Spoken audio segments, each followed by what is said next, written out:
हिरण्यकश्यपु और प्रहलाद की कथा। हिरण्यकश्यपु का जन्म राक्षसों के एक शक्तिशाली वंश में हुआ था। वह बहुत ही बलशाली और साम्राज्य का विस्तार करने वाला राजा था। उसकी शक्ति का कोई मुकाबला नहीं कर सकता था और उसने ब्रह्मा जी से अमरता का वरदान भी प्राप्त किया था। ब्रह्मा जी ने उसे यह वरदान दिया था कि वह न तो दिन में मरेगा, न रात में मरेगा, न धरती पर मरेगा और न ही आकाश में मरेगा, न किसी देवता से, न किसी राक्षस से, न किसी मनुष्य से और न ही किसी जानवर से। इसके बाद उसने स्वयं को अत्यधिक शक्तिशाली और आत्ममुग्ध मान लिया और अपने आत्म सम्मान के साथ ही सभी लोगों को अपनी पूजा करने के लिए मजबूर कर दिया। हिरण्यकश्यपु ने भगवान विष्णु और उनके भक्तों से घृणा करना शुरू कर दिया, क्योंकि भगवान ने उसके भाई हिरण्याक्ष की हत्या की थी। इस घृणा से उसे अंधेरे का क्रूरता की ओर प्रेरित किया।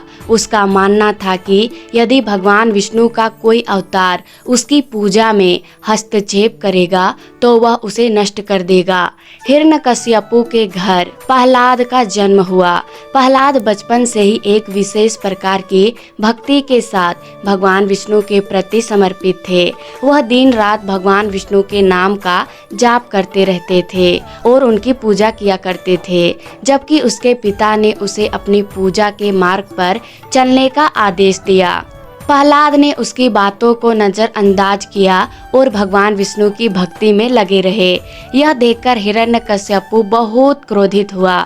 वह समझ नहीं पा रहा था कि उसका बेटा उसके आदेशों की अवहेलना क्यों कर रहा है और किस तरह वह एक राक्षस के घर में जन्मे होते हुए भी विष्णु के प्रति इतनी अडिग भक्ति रखता है। उसने प्रहलाद से बार बार पूछा, क्या तू भगवान विष्णु को पूजता है?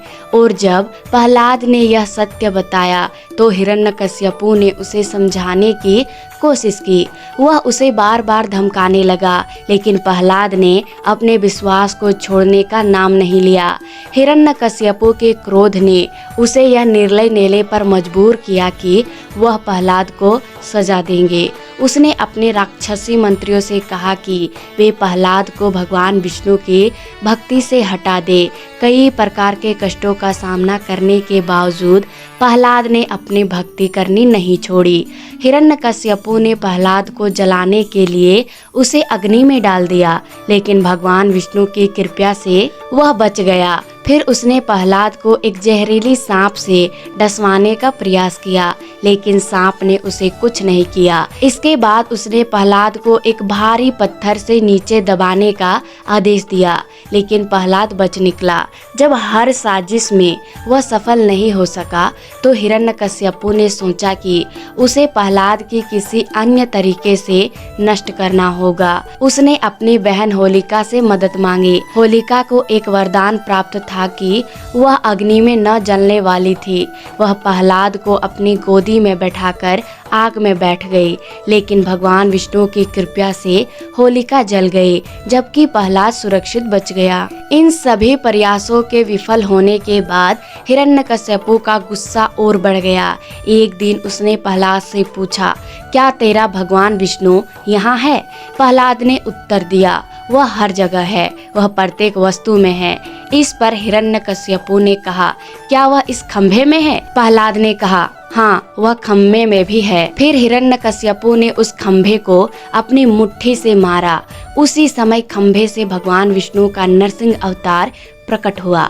भगवान विष्णु का नरसिंह अवतार आधे मानव और आधे सिंह का था। नरसिंह अवतार ने हिरण्यकश्यपु को पकड़ लिया और उसे दिन और रात के बीच, घर और आकाश के बाहर, न तो भूमि पर और न आकाश में, न देवता द्वारा और न ही राक्षस द्वारा, न मनुष्य द्वारा और न ही जानवर द्वारा मारकर नष्ट किया।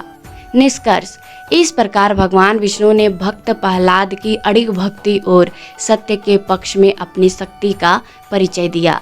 हिरण्यकश्यपु के अत्याचारों का अंत हुआ और प्रहलाद को आशीर्वाद प्राप्त हुआ। यह कथा हमें यह सिखाती है कि भक्ति, सत्य और ईश्वर में अडिग विश्वास से कोई भी बुराई और अन्याय को नष्ट किया जा सकता है। यह भगवान विष्णु की शक्ति और भक्तों के प्रति उनके प्रेम के भी एक अभिव्यक्ति है। प्रहलाद की कथा कथा हमें यह भी सिखाती है कि कभी भी किसी भी स्थिति में अपने विश्वास को नहीं छोड़ना चाहिए और भगवान के प्रति निष्ठा बनाए रखनी चाहिए। राधे राधे।